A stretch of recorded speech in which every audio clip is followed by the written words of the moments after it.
মৰমৰ ছাত্ৰ-ছাত্ৰীসকল, আজি মই তোমালোকৰ পৰিৱেশ অধ্যয়নৰ অজন লেয়াৰ ডিপ্লেশ্যন অৰ্থাৎ অজন স্তৰৰ ক্ষয় এই টপিকটো আলোচনা কৰিব বিচাৰিছোঁ। প্ৰথমতে মই তোমালোকক জনাব বিচাৰিছোঁ হোৱাট ইজ অজন লেয়াৰ বা অজন স্তৰনো কি। অজন স্তৰ হৈছে পৃথিৱী পৃষ্ঠৰ পৰা প্ৰায় 10ৰ পৰা 50 কিলোমিটাৰ ভিতৰত থকা বায়ুমণ্ডলৰ এটা স্তৰ। এই স্তৰটোক ষ্ট্ৰেটোস্ফিয়াৰ বুলি কোৱা হয়। এই স্তৰত প্ৰধানকৈ অজন গেছ অৰ্থাৎ প্ৰায় 90% অজন গেছ থাকে আৰু বায়ুমণ্ডলৰ এই স্তৰটোৱে সূৰ্যৰ পৰা অহা কিছুমান ক্ষতিকাৰক গেছ, যিবোৰক আল্ট্ৰাভায়োলেট ৰে বা অতিবেঙুনী ৰশ্মি বুলি কোৱা হয়, এই হাৰ্মফুল বা ক্ষতিকাৰক গেছবোৰ পৃথিৱী পৃষ্ঠলৈ অহাত এই তৰপটোৱে বাধা দিয়ে। এতিয়া মই তোমাক জনাব বিচাৰিছোঁ হোৱাট ইজ অজন লেয়াৰ ডিপ্লেশ্যন বা অজন স্তৰ ক্ষয়নো কি। মানুহৰ বিভিন্ন কাৰ্যকলাপ বা বিভিন্ন উদ্যোগৰ পৰা নিৰ্গত হোৱা কিছুমান গেছীয় যৌগ য'ত ক্লৰিন আৰু ব্ৰমিন থাকে, এই ধৰণৰ প্ৰভাৱত দেখা গৈছে যে স্ফিয়াৰত থকা যিটো অজনৰ তৰপ, সেই তৰপটো লাহে লাহে পাতল হৈ আহিছে। এইদৰে ক্লৰিন বা ব্ৰমিনৰ প্ৰভাৱত অজন স্তৰটো লাহে লাহে পাতল হৈ অহা যিটো পৰিঘটনা, সেই পৰিঘটনাটোকে কোৱা হয় অজন লেয়াৰ ডিপ্লেশ্যন। বিজ্ঞানীসকলে এই পৰিঘটনাটো 1970 চনৰ আশে পাশে দেখা পাইছিল আৰু এই পৰিঘটনাৰ আৱিষ্কাৰৰ বাবে তিনিজন বিজ্ঞানী কুটজেন, মলিনা আৰু ৰ'লেণ্ডক 1995 চনত ৰসায়ন বিজ্ঞানৰ নোবেল পুৰস্কাৰে পুৰস্কৃত কৰা হৈছে। অজন স্তৰ আমাৰ কিছুমান প্ৰাকৃতিক কাৰণতো ক্ষয় হোৱা দেখা যায়, অৰ্থাৎ উদাহৰণস্বৰূপে ভালকেনিক ইৰupশ্যন বা আগ্নেয়গিৰি উদগীৰণৰ ফলত নিৰ্গত হোৱা কিছুমান গেছৰ প্ৰভাৱতো অজন স্তৰটো ক্ষয় হয়। তাৰোপৰি ষ্ট্ৰেটোস্ফিয়াৰত থকা অজনৰ গাঢ়তা বা অজনৰ কনচেন্ট্ৰেশ্যন প্ৰধানকৈ উষ্ণতা বা জলবায়ু আৰু লেটিচিউড লংগিচিউডৰ ওপৰতো নিৰ্ভৰ কৰে। কিন্তু হ'লেও প্ৰাকৃতিকভাৱে অজন স্তৰ ক্ষয় বা অজন লেয়াৰ ডিপ্লেশ্যনৰ যিটো পৰিমাণ, সেই পৰিমাণটো যথেষ্ট কম, একেবাৰে নগণ্য। প্ৰধানকৈ অজন স্তৰ আমাৰ মানুহৰ বিভিন্ন কাৰ্যকলাপ, উদাহৰণস্বৰূপে ৰেফ্ৰিজাৰেটৰ বা এয়াৰ কণ্ডিশ্যনাৰ বা ফায়াৰ এক্সটিংগুইশ্বাৰ অৰ্থাৎ জুই নিৰ্বাপনৰ কাৰণে ব্যৱহাৰ কৰা কিছুমান পদাৰ্থত থকা ক্লৰিন, ব্ৰমিন এনেকুৱা কিছুমান ৰাসায়নিক পদাৰ্থই অজন স্তৰটো প্ৰধানকৈ ক্ষয় নিয়ায়।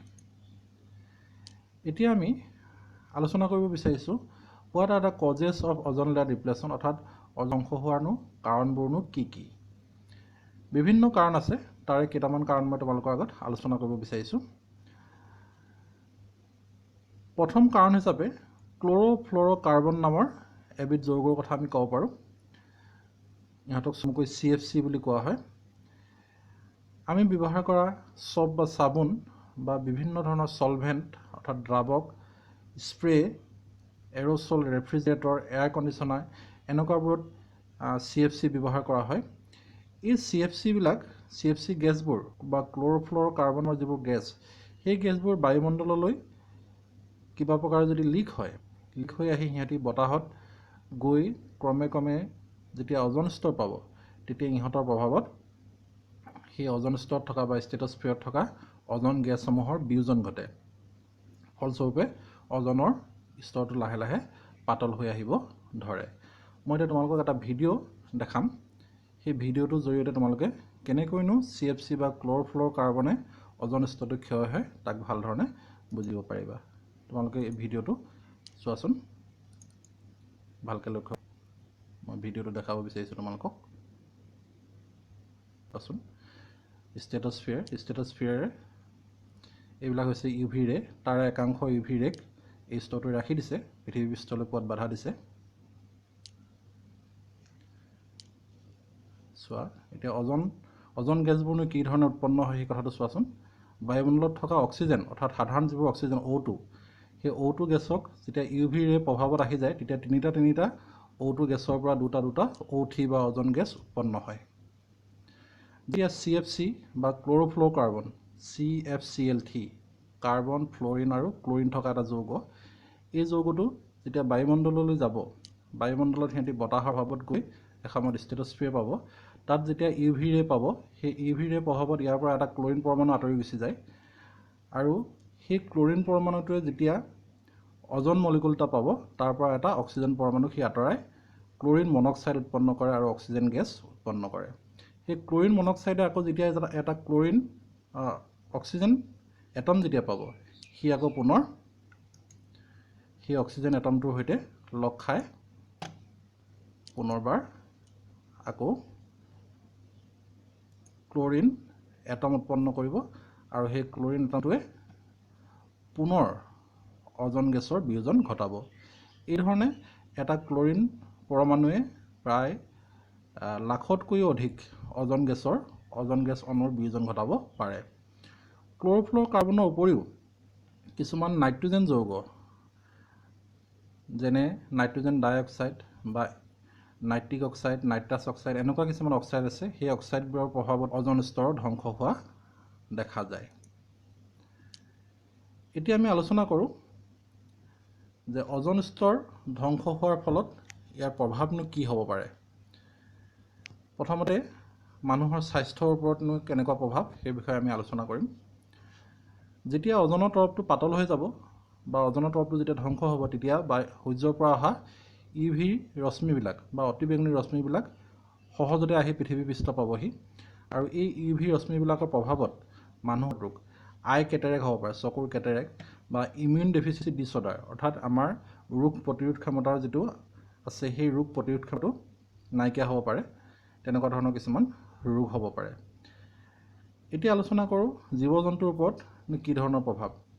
মানুহৰ নিচিনাকৈ জীৱ জন্তুৰ ওপৰতো যেতিয়া UV ৰশ্মিৰ প্ৰভাৱ পৰিব, তেতিয়া জীৱ জন্তুবিলাকৰো স্কিন বা আই কেঞ্চাৰ হ'ব পাৰে, অৰ্থাৎ ছাল আৰু চকুৰ কৰ্কট ৰোগ হ'ব পাৰে। একেধৰণে অজন স্তৰ ধ্বংসৰ ফলত যেতিয়া ষ্ট্ৰং আল্ট্ৰাভায়লেট ৰে'বোৰ পৃথিৱী পৃষ্ঠ পাবহি, তেতিয়া সেই ৰশ্মিবোৰৰ প্ৰভাৱত উদ্ভিদৰ গ্ৰোথটোহেঁত ভাল নহয় আৰু লগতে সিহঁতৰ ফুলবোৰ বেয়া হৈ যায়। তাৰোপৰি উদ্ভিদৰ ফটোচিন্থেচিছ বা সালোক সংশ্লেষণ, উদ্ভিদে আহাৰ প্ৰস্তুত কৰাৰ যিটো প্ৰক্ৰিয়া, সেই প্ৰক্ৰিয়াটোতো বাধা আহে।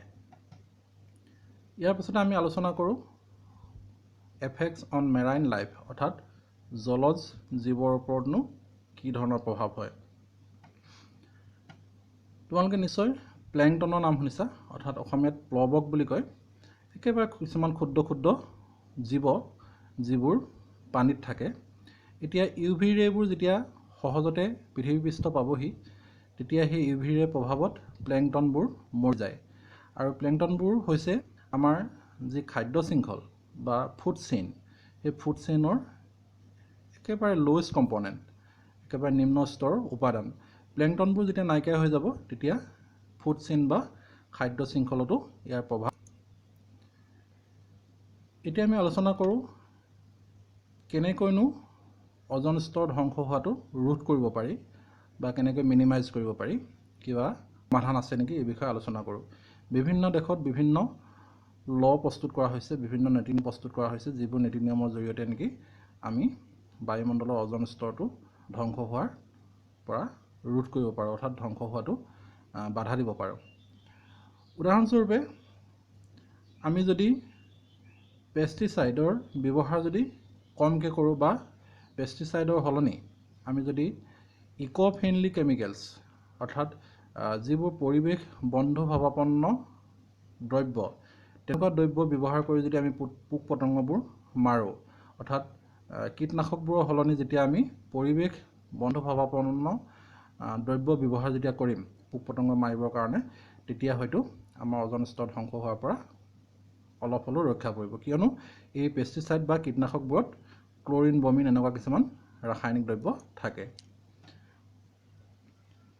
দ্বিতীয়তে হৈছে minimise the use of vehicle, কাৰণ যান বাহনৰ পৰা কিছুমান গ্ৰীণ হাউচ গেছ নিৰ্গত হয়, যিবোৰ গ্ৰীণ হাউচ গেছে গ্ল'বেল ৱাৰ্মিঙৰ লগতে অজন স্তৰো ধ্বংস কৰে।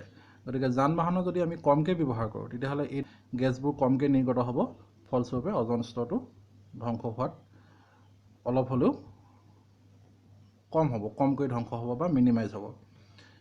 একেধৰণে আমাৰ বিভিন্ন ক্লিনিং প্ৰডাক্টবিলাক যেনে চাবোন, এনেকুৱা ক্লিনিং প্ৰডাক্টবিলাকত ক্লৰিন, ব্ৰমিন থাকে।